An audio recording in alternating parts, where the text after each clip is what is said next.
¿Alguna vez has considerado que lo que comes podría estar abriendo puertas espirituales peligrosas en tu vida? En el mundo físico los alimentos nutren el cuerpo, pero en el espiritual algunos pueden convertirse en instrumentos del enemigo. Génesis 3:6 nos recuerda cómo todo comenzó con un fruto. Y vio la mujer que el árbol era bueno para comer, tomó de su fruto y comió, y dio también a su marido. No fue solo una comida, fue el inicio de la caída. Esta escena nos muestra que Satanás puede usar algo tan cotidiano como la comida para engañar, esclavizar y destruir. Hoy veremos cómo ciertos alimentos, lejos de ser inofensivos, están siendo usados por el enemigo para desviar tu espíritu, debilitar tu fe y sembrar cadenas invisibles. Te mostraremos cómo identificarlos y por qué debes dejarlos de consumir si deseas avanzar espiritualmente. ¿Estás listo para entender lo que Dios tiene reservado para ti? Desde el principio de los tiempos, Satanás ha utilizado lo cotidiano como un instrumento de destrucción espiritual. Nada lo ilustra mejor que la historia de Génesis, cuando Eva, engañada por la serpiente, tomó del fruto prohibido. No era una espada ni un hechizo, sino un alimento. Un simple acto de comer desató el caos sobre toda la humanidad. Génesis 3:6 lo describe con claridad perturbadora. Y vio la mujer que el árbol era bueno para comer y que era agradable a los ojos y árbol codiciable para alcanzar la sabiduría, y tomó de su fruto y comió. Ese primer bocado no solo fue desobediencia, fue una alianza espiritual con las tinieblas. Esta escena bíblica no es solo una lección sobre el pecado original, sino un espejo de lo que ocurre aún hoy cuando consumimos sin discernimiento aquello que ha sido consagrado a dioses falsos, a prácticas ocultas, a rituales que nada tienen que ver con el Dios vivo. En nuestros días, muchos alimentos que parecen inofensivos han sido previamente dedicados a entidades espirituales ajenas a Dios, en festividades religiosas no cristianas, en ceremonias paganas o incluso en cocinas domésticas donde se invocan espíritus de ancestros. Se preparan platos con una carga espiritual tangible. No es superstición ni exageración, es una realidad espiritual profunda. En 1 Corintios 10, 20, 21, el apóstol Pablo lo advierte con firmeza. Antes digo que lo que los gentiles sacrifican a los demonios lo sacrifican y no a Dios. Y no quiero que vosotros os hagáis partícipes con los demonios. No podéis beber la copa del Señor y la copa de los demonios. Aquí no se habla metafóricamente. Comer de lo que ha sido ofrecido a lo oculto es un acto de comunión espiritual, aunque no seamos conscientes de ello. Al hacerlo, se establece un puente entre nuestra alma y un mundo espiritual que opera en contra del reino de Dios. Muchos creyentes han abierto puertas espirituales sin saberlo, simplemente por compartir una comida preparada con intenciones equivocadas. Una joven relató cómo después de asistir a un evento cultural, donde probó platos típicos en un ritual aparentemente inofensivo, comenzó a experimentar sueños perturbadores, una opresión constante y una desconexión total con su vida espiritual. Nadie sospechaba que la causa podía estar ligada a lo que había consumido. Solo después de recibir consejería espiritual y ser guiada en oración, comprendió que en aquel lugar se habían hecho ofrendas a entidades espirituales y que su participación, aunque inconsciente, fue suficiente para abrir una grieta. Este tipo de ataques no siempre se manifiestan con dramatismo. A menudo se presentan como confusión mental, falta de energía espiritual, interrupciones constantes en la oración o una apatía inexplicable hacia las cosas de Dios. Muchos cristianos viven así sin saber que lo que comen puede estar afectando directamente su conexión con el cielo.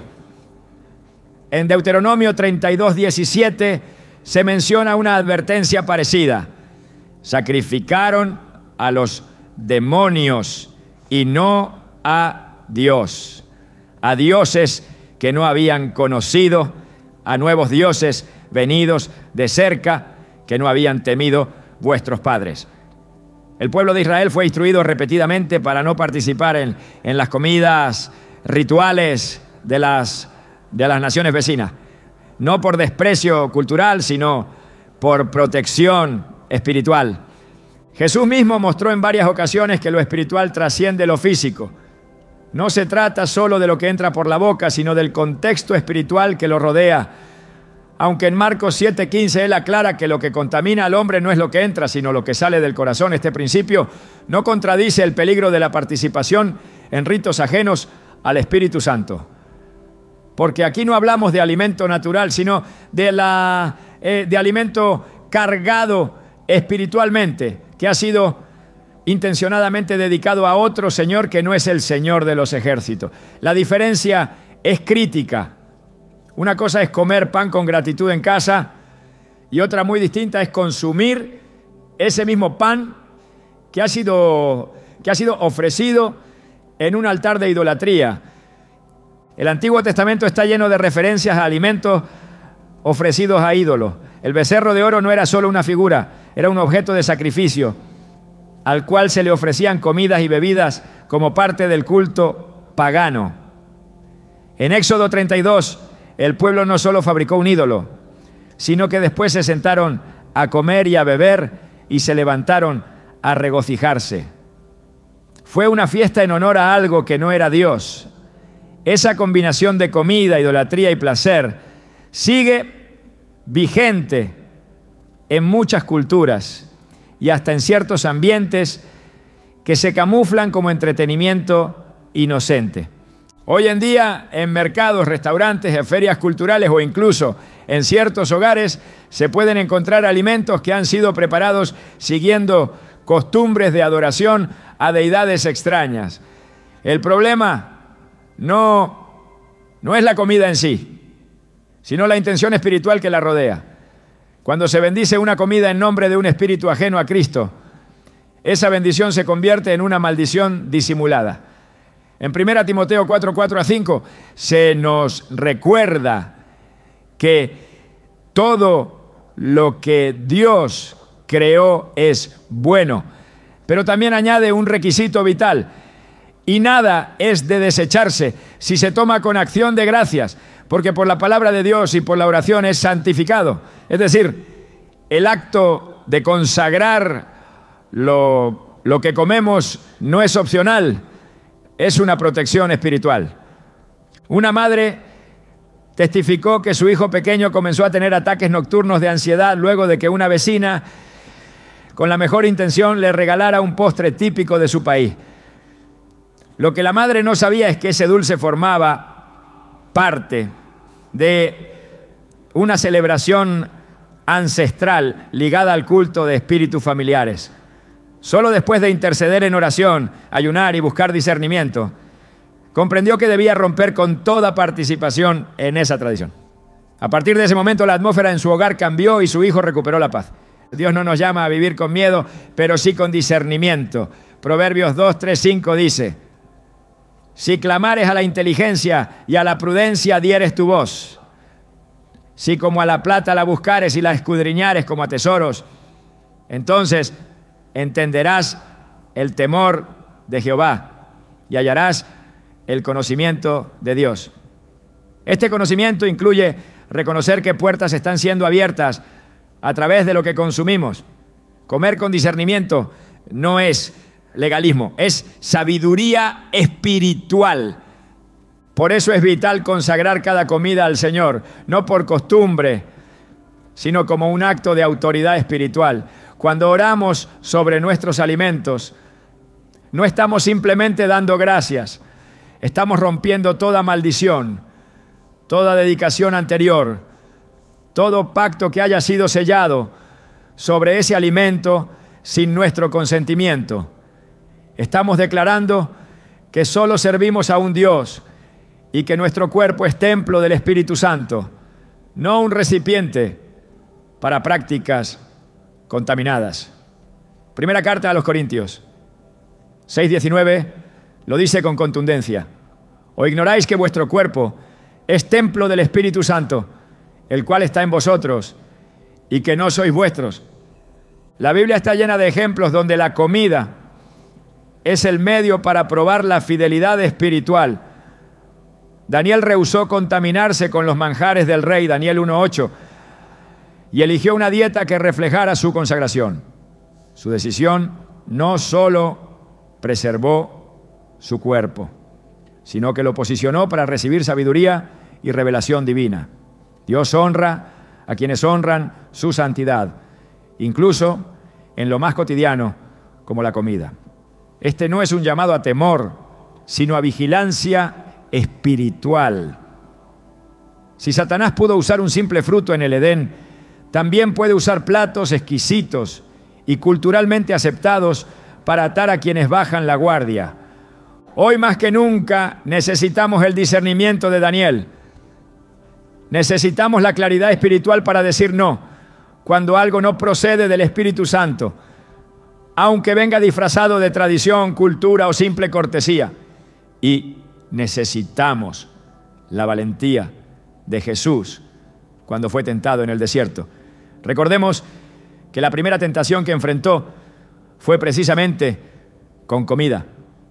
Di que estas piedras se conviertan en pan.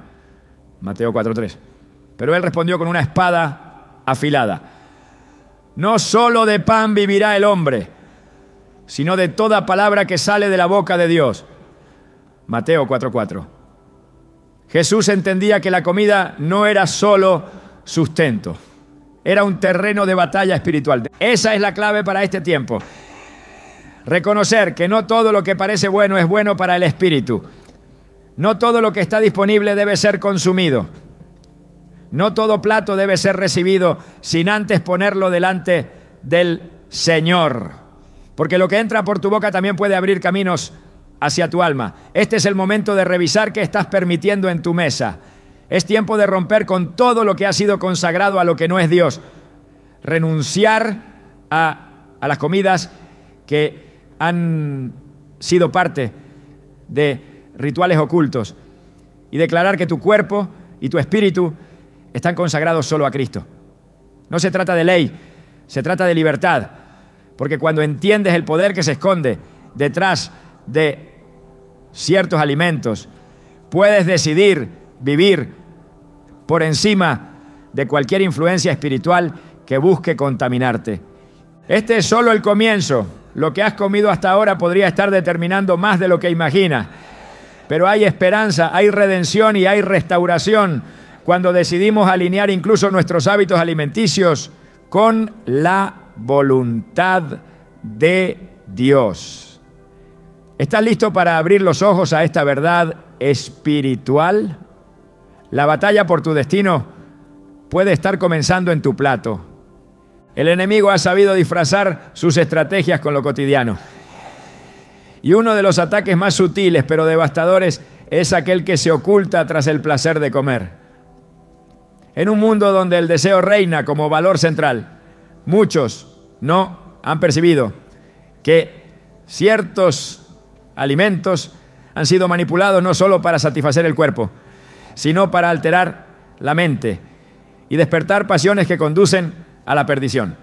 La lujuria, presentada en la Biblia como una fuerza destructiva que distorsiona el propósito divino del cuerpo, encuentra un aliado inesperado en la mesa. La conexión entre lo que se ingiere y el dominio propio es más espiritual de lo que muchos imaginan.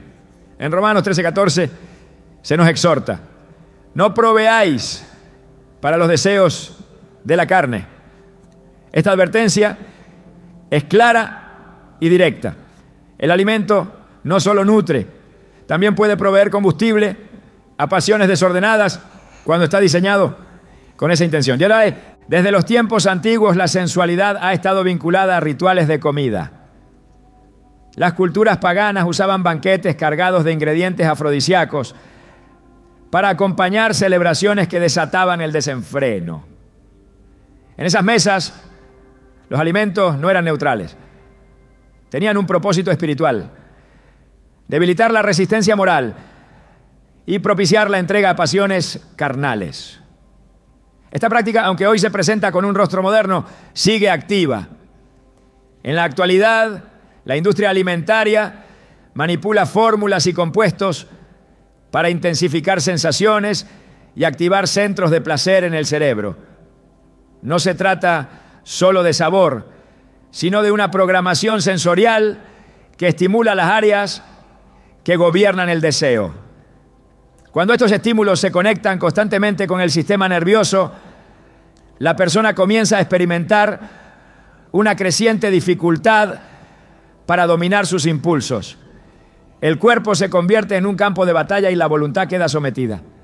La Biblia nos enseña que la lujuria no comienza en el acto, sino en la intención.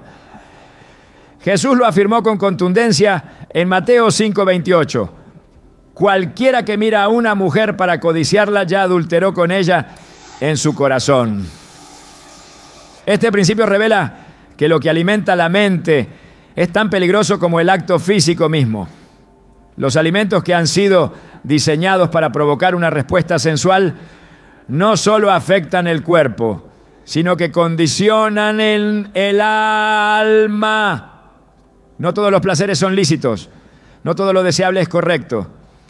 El apóstol Pablo escribe en primera a los Corintios 6:12: todo me es lícito, pero no todo conviene.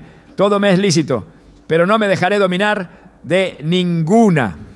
Cuando el placer de comer comienza a gobernar las emociones y despierta deseos que desvían del propósito de santidad, se ha cruzado una frontera espiritual. El dominio propio es uno de los frutos del Espíritu según Gálatas 5:22-23. Es el escudo que protege al creyente del colapso moral. Pero este fruto puede marchitarse si constantemente se siembra en el alma aquello que lo desafía. Los alimentos que provocan estimulación sexual, aunque estén normalizados en la cultura, tienen un efecto directo sobre la carne. No es casualidad que en ciertos ambientes de pecado se promuevan comidas específicas, bebidas con componentes que excitan, combinaciones que activan deseos. Nada de esto es inocente. El cuerpo no solo reacciona a lo que ve, también a lo que consume. Y cuando el cuerpo empieza a ser gobernado por lo que ingiere, el alma se somete a fuerzas que no vienen de Dios. La Biblia es clara sobre las consecuencias de ceder a la lujuria. En Proverbios 6:25-26 leemos: no codicies su hermosura en tu corazón, ni ella te prenda con sus ojos, porque a causa de la mujer ramera, el hombre es reducido a un bocado de pan. Este pasaje, además de advertir contra la seducción, establece un vínculo entre el deseo desordenado y el alimento. La comparación no es arbitraria. Así como el hambre física puede empujar a decisiones desesperadas, el hambre sensual, alimentada por estímulos constantes, lleva al alma a conformarse con migajas espirituales. El enemigo utiliza la sensualidad disfrazada de gastronomía para reducir al creyente, para debilitar su discernimiento y para convertir su cuerpo en instrumento de esclavitud. La estrategia es progresiva. Primero se despierta el deseo, luego se normaliza la indulgencia y finalmente se apaga la sensibilidad espiritual. El mismo espíritu que impulsó a los hijos de Israel a pecar con las hijas de Moab, Números 25, se manifiesta hoy cuando lo que entra por la boca conduce al pecado por los ojos y el corazón. La Escritura no es ambigua al respecto. En Efesios 5:3 se nos exhorta: pero fornicación y toda inmundicia o avaricia ni aun se nombre entre vosotros como conviene a santos. Aquí se incluye la avaricia como parte del mismo patrón. Y no es casual, porque la lujuria, como la glotonería, nace de un apetito no controlado. Lo que estimula a uno fácilmente alimenta al otro.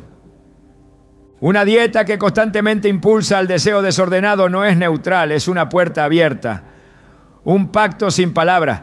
Satanás sabe que si logra alimentar el cuerpo con lo que enciende la carne, apagará el fuego del espíritu.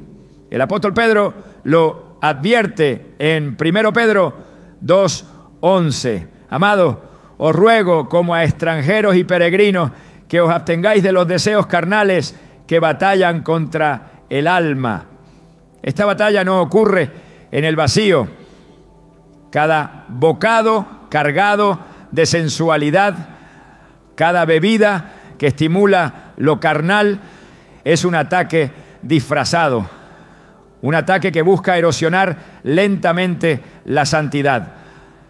En este contexto, el creyente no debe preguntarse simplemente si algo es sabroso o aceptado culturalmente, sino si está alineado con el llamado a la pureza. Romanos 12, 1-2 lo resume con claridad. Presentad vuestros cuerpos en sacrificio vivo, santo, agradable a Dios, que es vuestro culto racional. No os conforméis a este siglo, sino transformaos por medio de la renovación de vuestro entendimiento. Presentar el cuerpo incluye revisar qué lo alimenta. Ser transformado implica renovar también el criterio con el que se elige la comida. Porque no todo lo que el mundo aplaude edifica al alma. Y lo que el mundo celebra como sensualidad, la palabra lo denuncia como corrupción. El altar del cuerpo no puede ser compartido con el altar de la carne. No puede haber comunión entre la santidad y la excitación programada. Lo que Dios diseñó como bendición, la comida, ha sido convertido por el enemigo en herramienta de seducción. Pero hay un llamado a despertar, un llamado a discernir no solo lo que es moralmente evidente, sino también lo que se infiltra sutilmente. En 2 Timoteo 2:22 se nos dice: huye también de las pasiones juveniles y sigue la justicia, la fe, el amor y la paz. Este mandato no distingue entre deseos provocados externamente o cultivados internamente. Huye, aléjate, corta con lo que alimenta lo que después querrás resistir. La santidad no se construye solo con oración, sino también con vigilancia diaria. Vigilancia sobre lo que se mira, se escucha y se consume. El enemigo no ataca solo en los grandes momentos, sino en los pequeños hábitos. Y cuando logra que un corazón se acostumbre a lo sensual, ya no necesita forzar una caída, solo espera a que el terreno esté listo. Por eso Jesús nos llama a velar y orar, no solo a orar. En Mateo 26:41 dice: velad y orad para que no entréis en tentación. El espíritu a la verdad está dispuesto, pero la carne es débil. Esta debilidad no es una excusa, es una alerta, una advertencia de que cada puerta abierta, incluso desde lo que comemos, puede ser una trampa mortal si no se cierra a tiempo. Dios no llama al creyente a una vida de represión, sino a una vida de propósito. Cuando se comprende que el cuerpo es instrumento para cumplir un llamado eterno, se vuelve evidente que no puede ser gobernado por impulsos pasajeros. Filipenses 3:19 describen con dolor a aquellos que han caído en esa trampa, el fin de los cuales será perdición, cuyo Dios es el vientre y cuya gloria es su vergüenza, que solo piensan en lo terrenal. Cuando la comida se convierte en un medio para activar deseos impuros, se transforma en idolatría. Y donde hay idolatría, el Espíritu de Dios se entristece. Es momento de redefinir lo que se considera aceptable. No bajo estándares humanos, sino bajo la luz de la palabra. La santidad no se negocia, se protege. Y cada elección, incluso la más cotidiana, puede ser un acto de consagración o una rendición al enemigo. En 2 Corintios 7:1 se nos recuerda: así que, amados, puesto que tenemos tales promesas, limpiémonos de toda contaminación de carne y de espíritu, perfeccionando la santidad en el temor de Dios. Esa limpieza incluye lo que alimenta tanto al cuerpo como al alma. Y si hay algo que despierta la lujuria, no debe tener lugar en la vida de quien ha sido llamado a ser templo del Espíritu.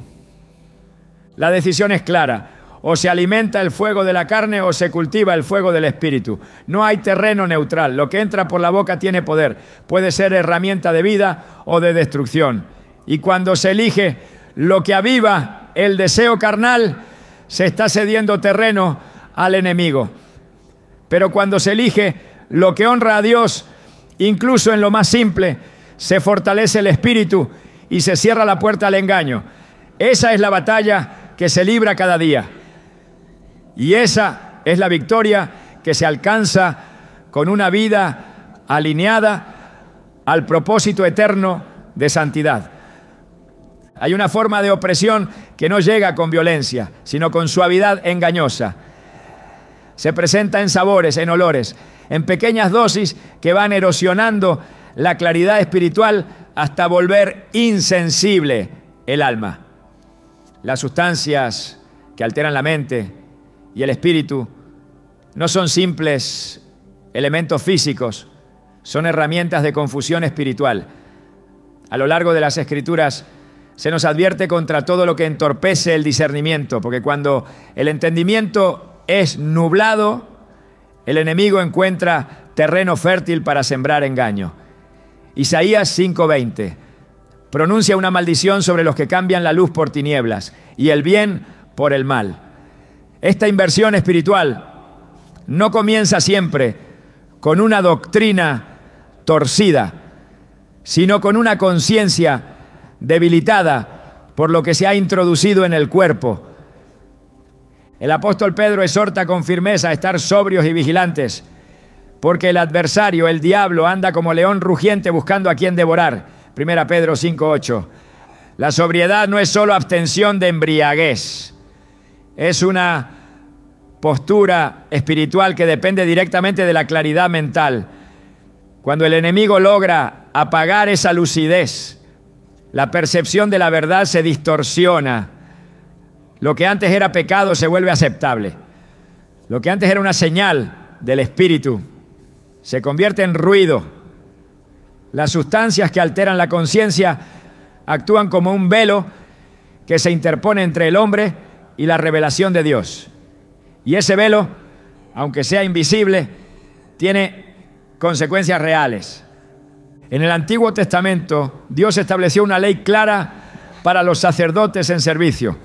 No debían consumir vino ni bebida fuerte cuando entraban al tabernáculo. Levítico 19. Esta instrucción tenía un sentido profundo. No era solo una regla ceremonial, era un principio espiritual. Los que ministraban ante la presencia de Dios debían mantener sus sentidos puros, su juicio intacto, su espíritu en estado de alerta. Este mandato revela que hay una incompatibilidad entre las sustancias que embotan los sentidos y la presencia de Dios. Lo mismo aplica hoy. Quien desea vivir en comunión constante con el Espíritu no puede darse el lujo de permitir en su cuerpo nada que contamine su discernimiento. El cuerpo es templo del Espíritu Santo, como lo declara 1 Corintios 6:19. Por tanto, no es solo un contenedor biológico, sino un espacio sagrado.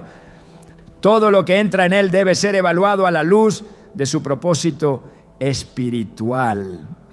Cuando se introducen sustancias que alteran la mente, ya sea en bebidas, en productos industrializados, en estimulantes disfrazados de suplementos o alimentos, se está permitiendo que fuerzas ajenas al espíritu tomen control. No se trata simplemente de daño físico, sino de dominio espiritual. Y una vez que la mente es alterada, el alma queda expuesta. Satanás no necesita poseer cuerpos de manera dramática si puede controlar voluntades a través de lo que consumen. Él sabe que una mente dispersa, confusa, agotada por estímulos artificiales, no podrá resistir la tentación, ni entender la voz de Dios. Por eso, en Efesios 5:18, Pablo instruye: no os embriaguéis con vino, en lo cual hay disolución, antes bien, sed llenos del Espíritu. Este contraste no es casual. La embriaguez y la plenitud del Espíritu no pueden coexistir. O el cuerpo está bajo el dominio de una sustancia, o está bajo la influencia del Espíritu. No hay lugar para ambos. Las sustancias que actúan sobre el sistema nervioso no se limitan al alcohol. Muchos alimentos procesados contienen aditivos y compuestos químicos que afectan el cerebro. Están diseñados para alterar el estado emocional, aumentar la ansiedad, disminuir la capacidad de concentración. No es una teoría, es un mecanismo conocido. Y cuando el alma se ve expuesta repetidamente a estos estímulos, comienza a apagarse la sensibilidad espiritual. El hambre por la palabra disminuye, la oración se convierte en una rutina seca. El discernimiento se debilita. Estas no son consecuencias naturales. Son frutos de una batalla espiritual que se está perdiendo desde adentro. La historia de Nadab y Abiú, hijos de Aarón, es una advertencia severa. En Levítico 10:1-2, ofrecieron fuego extraño delante de Jehová y murieron inmediatamente. Aunque el texto no menciona explícitamente el uso de sustancias, el contexto inmediato, donde Dios prohíbe el consumo de vino a los sacerdotes, sugiere que su juicio había sido comprometido. El resultado fue fatal. Esta historia revela que cuando se pierde la sobriedad espiritual, incluso la adoración puede tornarse peligrosa. No se puede servir a Dios bajo la influencia de lo que confunde. Su presencia demanda pureza, claridad, reverencia. Cualquier alteración del estado mental es un riesgo que puede terminar en destrucción. El llamado a la sobriedad es urgente, porque vivimos en tiempos donde la distracción es exaltada. La mente saturada por imágenes y sonidos, sabores artificiales y químicos, pierde la capacidad de discernir la voz de Dios. En 2 Corintios 10:5 se nos instruye a llevar cautivo todo pensamiento a la obediencia a Cristo. Pero ¿cómo someter los pensamientos cuando han sido condicionados por sustancias que escapan al control? La obediencia comienza con una mente libre. Y esa libertad se conquista también en lo que se decide consumir. La guerra no se libra solo en el altar, también en la mesa. Los alimentos no fueron creados para esclavizar. En su diseño original eran provisión, medicina, vida. Pero en manos del enemigo se han transformado en mecanismos de adormecimiento espiritual. El enemigo habrá aprendido pues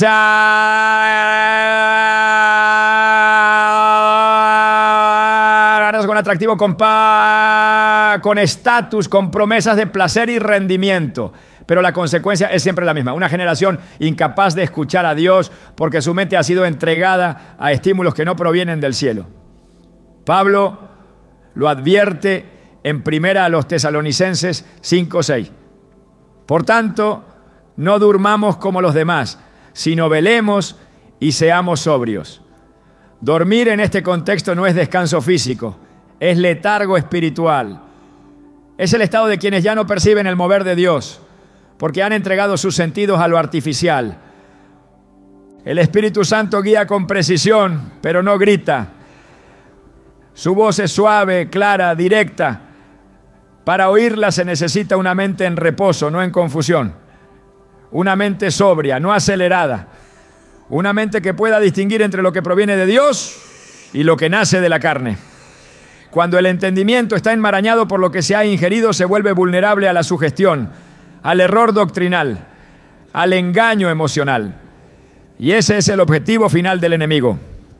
Una iglesia que ya no distingue la voz del pastor, porque su conciencia ha sido enturbiada. En Tito 2:12 se nos enseña que la gracia de Dios nos instruye a vivir sobria, justa y piadosamente en este siglo. Esta sobriedad no es un ideal inalcanzable, es un mandato y se cultiva en lo cotidiano en las decisiones diarias, en la revisión honesta de lo que se introduce al cuerpo. Cada alimento, cada bebida, cada sustancia debe pasar por el filtro del Espíritu. No por legalismo, sino por protección. Porque el alma no puede estar expuesta a la influencia de lo que embriaga si desea permanecer llena de la presencia de Dios. La presencia del Espíritu Santo es incompatible con la confusión.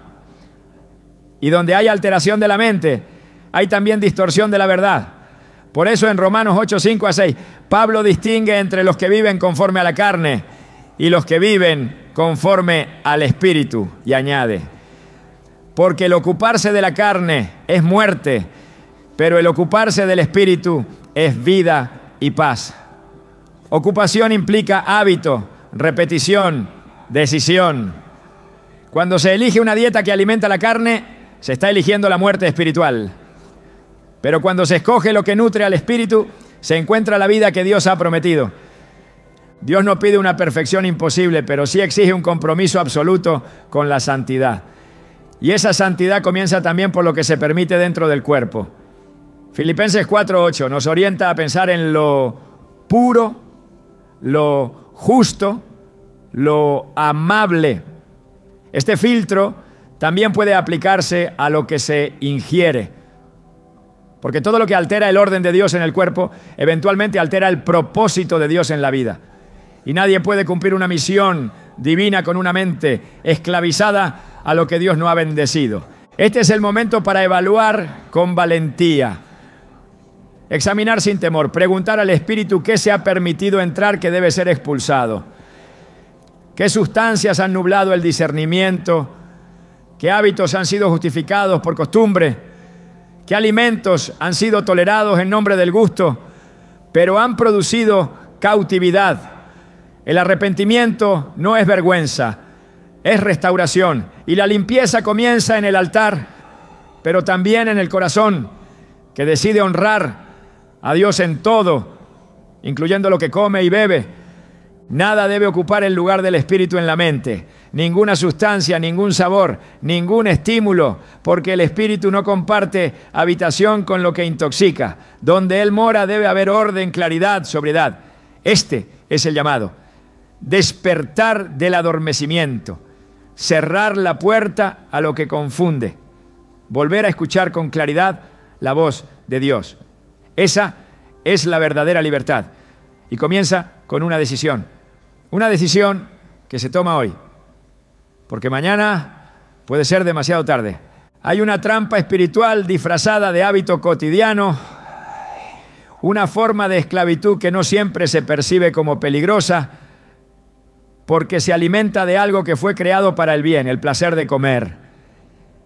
Pero cuando el placer se convierte en propósito, cuando el deseo por el sabor domina la voluntad, entonces el alimento deja de ser provisión para transformarse en ídolo. Este cambio sutil pero devastador ocurre cuando se come no por necesidad, sino por ansiedad, por vacío, por evasión. Y en ese momento el enemigo encuentra un terreno fértil para operar. En Filipenses 3:19, la Escritura denuncia con severidad a quienes su Dios es el vientre y su gloria es su vergüenza, que solo piensan en lo terrenal. Esta no es una advertencia superficial, es una revelación sobre cómo la glotonería puede convertirse en una forma camuflada de idolatría. La glotonería no se define solo por la cantidad de comida, sino por el desorden espiritual que se manifiesta a través del cuerpo. Cuando la comida ocupa el lugar que le corresponde a Dios como fuente de consuelo, de refugio, de gozo, entonces se ha producido una inversión peligrosa. El alimento, que debía ser una herramienta de fortaleza, se transforma en un sustituto emocional. Y donde hay sustitución, hay traición espiritual.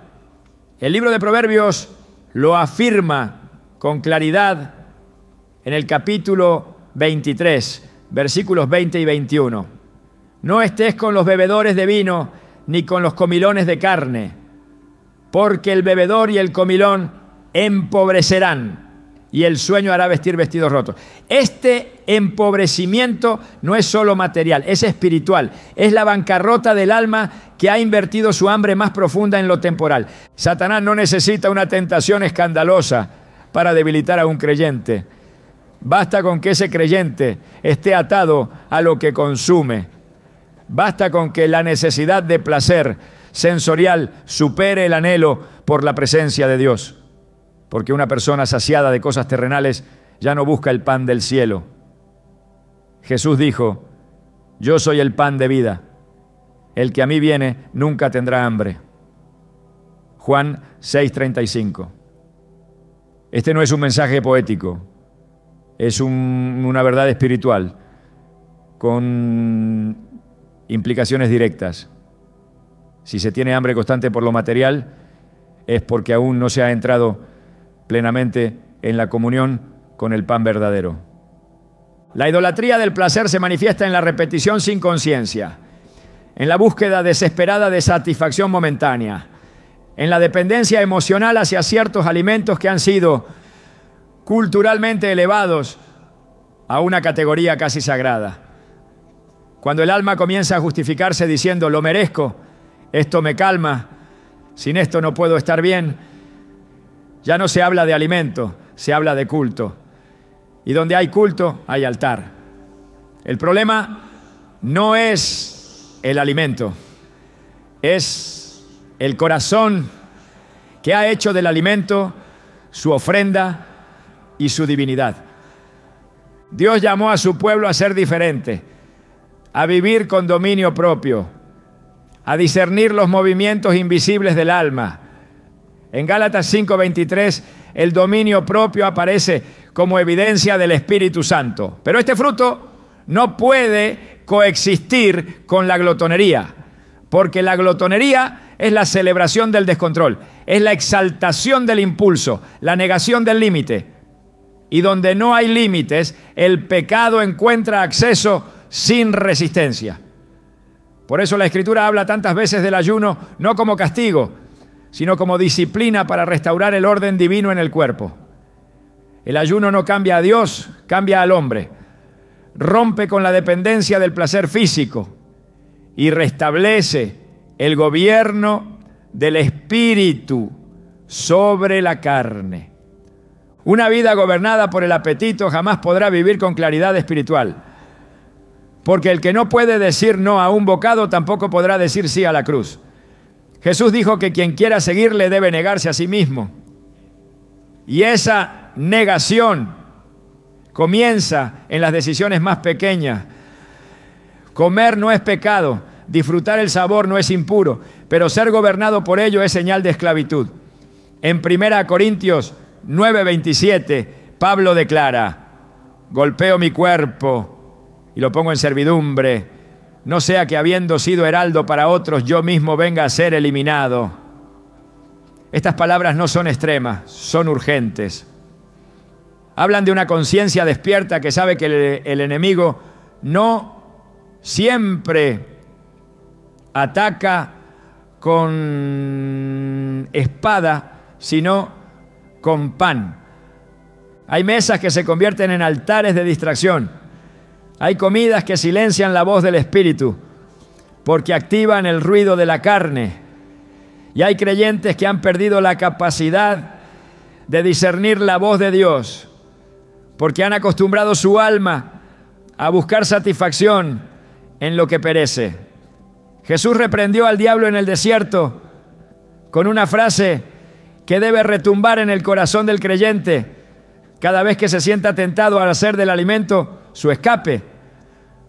No solo de pan vivirá el hombre, sino de toda palabra que sale de la boca de Dios, en Mateo 4:4. Esta respuesta no fue solo teológica, fue profética. Señaló la raíz del problema, la necesidad mal dirigida. La glotonería es la respuesta errada a un hambre verdadera. Porque el alma sí tiene hambre. Pero esa hambre no se sacia con comida, sino con presencia. Cuando el alma está vacía, buscará llenarse con lo que tiene a mano. Y si lo único disponible es el placer inmediato, entonces ese placer se convierte en el sustituto de Dios. Así opera la idolatría. No comienza con estatuas, sino con desplazamientos sutiles en el corazón. Lo que antes era espiritual se reemplaza por lo emocional, y lo que debía ser eterno se cambia por lo que se digiere y se olvida. Dios quiere libertar a su pueblo de toda atadura, y eso incluye las cadenas invisibles que se forman en torno al placer mal dirigido. En Romanos 14:17 se nos recuerda: el reino de Dios no es comida ni bebida, sino justicia, paz y gozo en el Espíritu Santo. Esta afirmación no degrada la comida, la pone en su lugar, y al hacerlo restablece el centro. No se puede construir una vida espiritual sólida sobre la base de impulsos incontrolados, porque el mismo espíritu que lleva al exceso en la comida lleva al exceso en otras áreas. Es el espíritu del desorden, del capricho, de la autosatisfacción. Es el espíritu que se opone al carácter de Cristo. Por eso el enemigo promueve constantemente el exceso, porque sabe que el exceso cierra los oídos del alma. En medio del ruido de la saciedad física, la voz del espíritu se vuelve imperceptible. Y una vez que la sensibilidad se apaga, la obediencia se vuelve opcional. Pero Dios no busca siervos saciados de sí mismos, busca adoradores que vivan para Él. Y esa adoración comienza cuando se reconoce que todo lo que se consume debe estar sometido a su voluntad. Hay una generación que necesita ser despertada. Una generación que ha confundido libertad con licencia, disfrute con dependencia y alimento con propósito. Pero el Espíritu está llamando a volver al diseño original, donde el cuerpo sirve al Espíritu y no al revés. El dominio propio no es debilidad, es autoridad. Es la manifestación de que el Espíritu gobierna, de que la cruz fue aceptada, no solo en el altar, sino también en la mesa. Es tiempo de discernir qué está gobernando el apetito, qué está siendo celebrado como necesidad, cuando en realidad es una forma de evasión. El enemigo no siempre vendrá con tentaciones abiertas. A veces usará una porción de más, un antojo constante, un hábito alimenticio que se convierte en trono. Pero la verdad permanece firme. No hay comunión entre la luz y las tinieblas, ni entre la cruz y la glotonería. Quien ha sido llamado a ser templo del Espíritu no puede permitir que el altar se llene de humo que no proviene de la adoración. Todo lo que se coloca sobre ese altar debe ser santo, consagrado, dirigido. Y si la comida se ha convertido en obstáculo para la intimidad con Dios, entonces es tiempo de tomar una decisión, no por imposición, sino por revelación, no por culpa, sino por amor. Porque el que ama al Padre no tolera rivales, ni siquiera si esos rivales tienen la forma de algo delicioso. La verdadera libertad no consiste en poder comer cualquier cosa, consiste en poder decir no cuando algo ya no glorifica a Dios. Esa es la madurez espiritual y ese es el llamado para esta hora.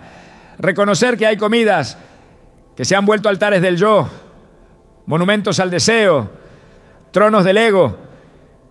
Pero cuando el Espíritu despierta, esos altares caen y en su lugar se levanta una mesa santa, donde cada alimento es una expresión de gratitud, no de esclavitud. No es un asunto de legalismo, es una cuestión de gobierno. ¿Quién gobierna los apetitos? ¿Quién decide cuándo y cuánto? ¿Quién establece los límites? Porque allí donde gobierna el Espíritu hay orden, hay vida, hay victoria. Y esa victoria se manifiesta también en la mesa, cuando el alimento vuelve a ser lo que Dios quiso que fuera: provisión, no prisión. Hay vínculos que no comienzan con palabras ni con acciones visibles. Hay cadenas que se forman en lo secreto, en lo que se repite sin cuestionar, en lo que se hereda como costumbre y se asume como identidad. Dentro de esas herencias silenciosas, los alimentos han sido usados como vehículos para mantener pactos espirituales no consagrados a Dios. No todo lo que ha sido transmitido por generaciones tiene aprobación divina.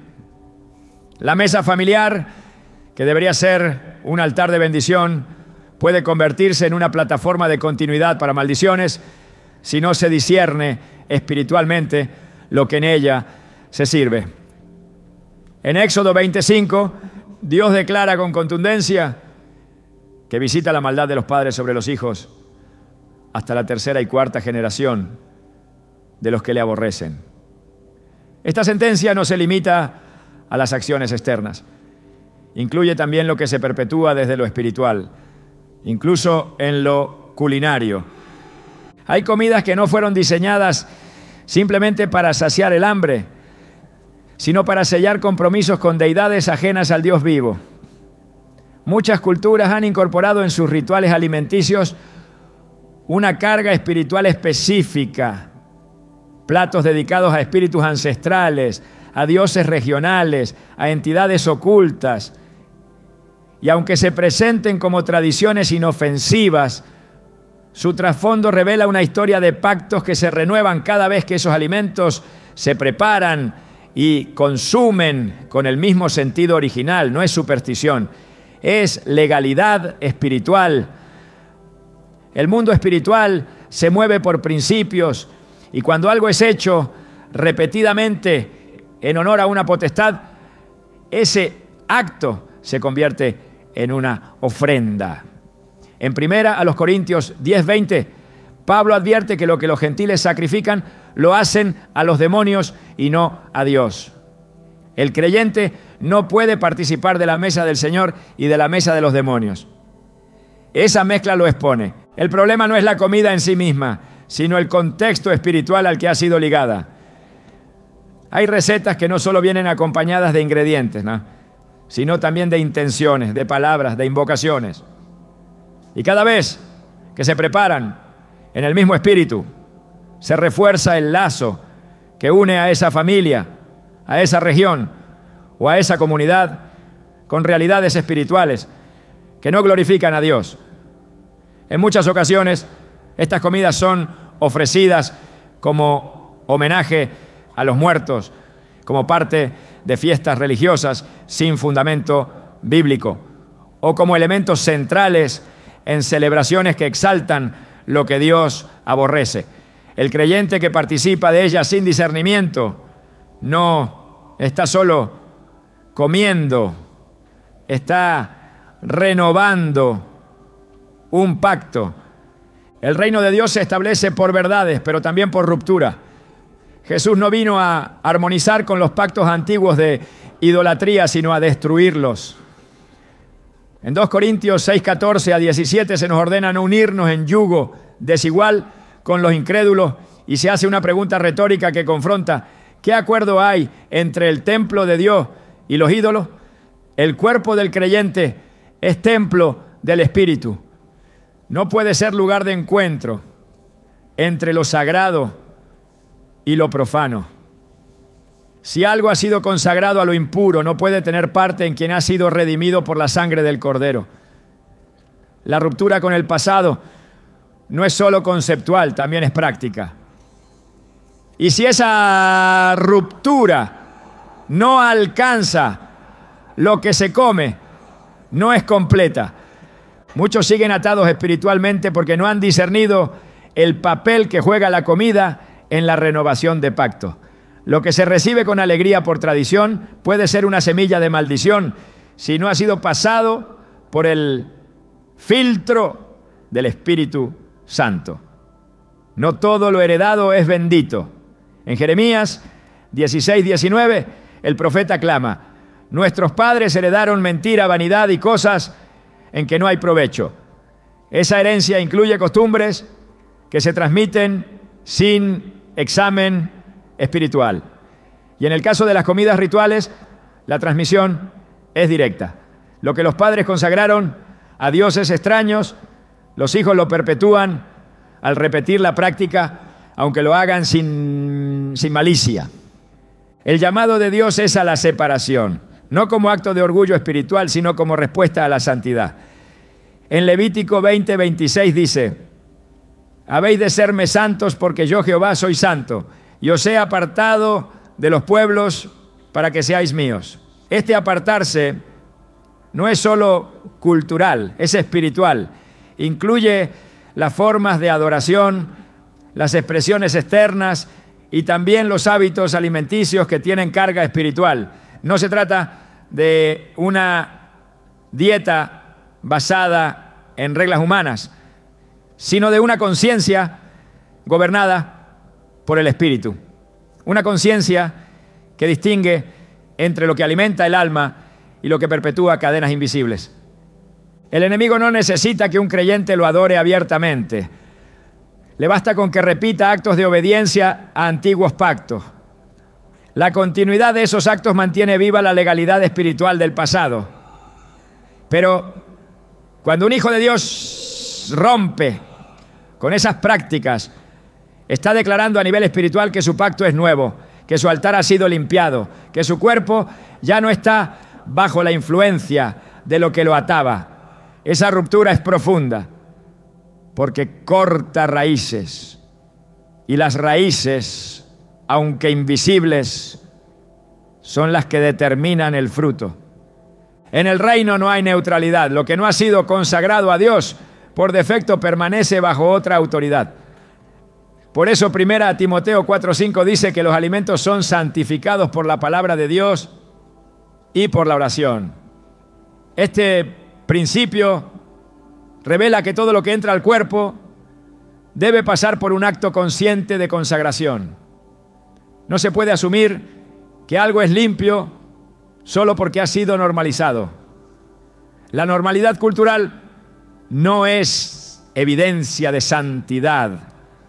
Solo lo que ha sido cubierto por la palabra y por una vida de oración puede ser recibido con libertad espiritual. Quien desea caminar en libertad plena debe examinar todo altar oculto, toda práctica no confrontada, todo hábito heredado que no ha sido pasado por la cruz. Y dentro de ese examen lo que se come es parte vital. No porque el alimento tenga poder en sí mismo, sino porque es símbolo de pacto, de continuidad, de honra.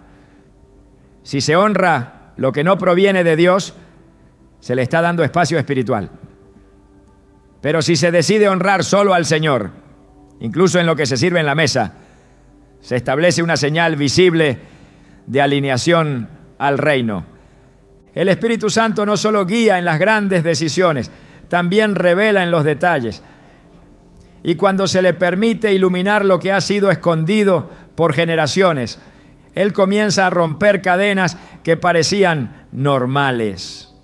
Hay comidas que han sido usadas como sellos invisibles de esclavitud espiritual.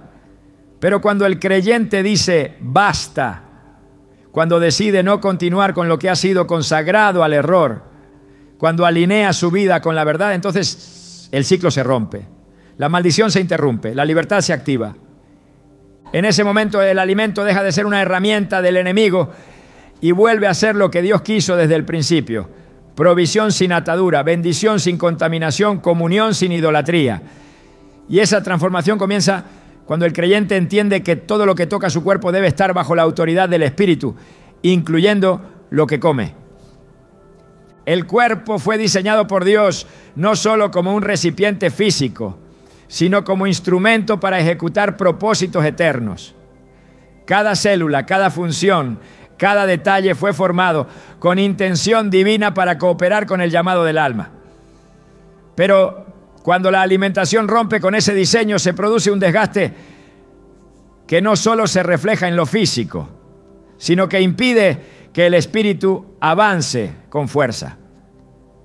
Una dieta que debilita, agota o enferma no es inofensiva. Es una estrategia silenciosa del enemigo para frenar el propósito. Isaías 40:29 declara que Dios da esfuerzo al cansado y multiplica las fuerzas al que no tiene ningunas. Sin embargo, cuando el desgaste es provocado por una alimentación contraria al orden divino, se produce una contradicción. El cuerpo llamado a servir comienza a estorbar.